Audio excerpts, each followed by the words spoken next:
Ayan, Chicken Joy. Chicken joy. Mamaya yung No. Chicken Joy. The Giant Chicken Joy. And dito ipapakita ko sa inyo yung entrance ng third layer nitong kuweba. Ito po siya. Napakaliit talaga ng butas na. Sa sobrang tagal, lumiliit ng butas. Ito mamo. Hey, look, footprint. Ito. Saan? Sa gilid.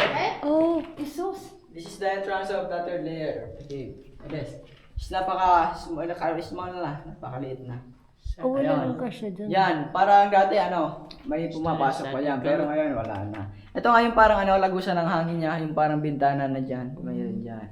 And then marami na din yung pinagbawal dito sa kuweba. No touching na, lahat dyan. Sa information, no touching na. Bawal tumawag sa stalactite, stalagmite, and then crystal. Yun yung bawal. And then yung ilaw, pinagbawal na din yung ilaw ng DNA. Dapat lang preserve lang tong kuweba. Okay. And then yung parang paniki na i-store po yata yung paniki sa sa ilaw.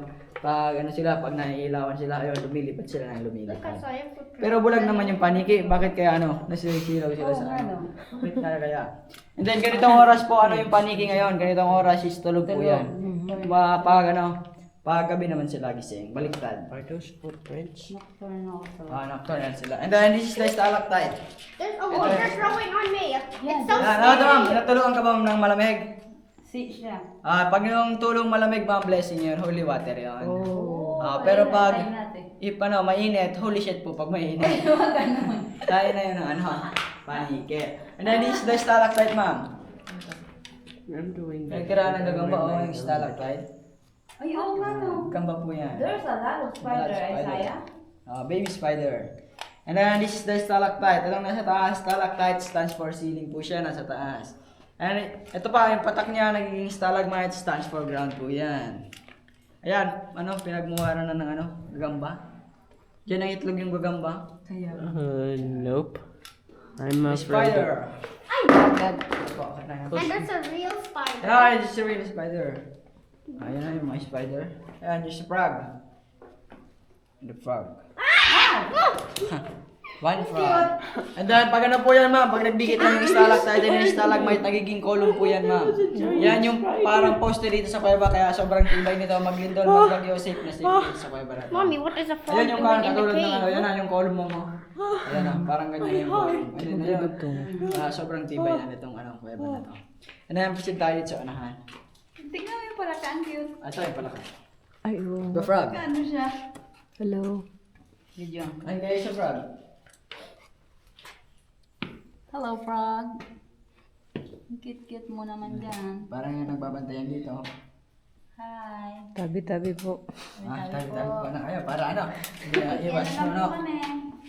Mama, untog ka. JD, you jerk. You scared me. Careful. Hi. You scared me. Yan. And then, let's go. What's that? What? Alin? That one. Stalagmite. This is stalagmite. And then, dito. Tayo. Dito tayo sa unahan. Ayan, wag po kayo mga sisilip-silip dyan sa mga butas na yan. Wag kayong sisilip dyan. Bakit? Baka kasi may ahas po, no? Oh, Di naman dito mawawala ng ahas kasi napakalamig and then iba. Pag yung parang kinakain niyan, yung katulad ng frog, and then yung mga parang paniki, pag bumababa yung mga paniki. Kaya wag po tayo dyan sisilip. And then may mga ipapakita ko sa inyo ditong formation, dapat yung imagination nyo is mahawak. Para sa isang turo ko pala, ma-imagine nyo na. Yan pong mga formation na ituturo ko, isa po yan, nature po yan. What's that? Nature, ito, this is the stalagmite. Yan, yung patak ng stalagmite. Form of stalagmite. Tubig. Calcium carbonate. And then this is the first formation, the mother and son formation. Ito. Yung parang siya, parang si Mama Mary, tas yung karga niya yung bata. Ayun The mother, yung medyo mataas po yung ulo, yun po si Mama Mary. Tas yung isa naman, yung parang bata niya. The mother and son formation. Oh, Ayan, hindi ko makita. Ayan. Mother and son formation. And then dito, gusto niyo po ng picture dyan, group picture dyan. Yan naman yung background. Ito naman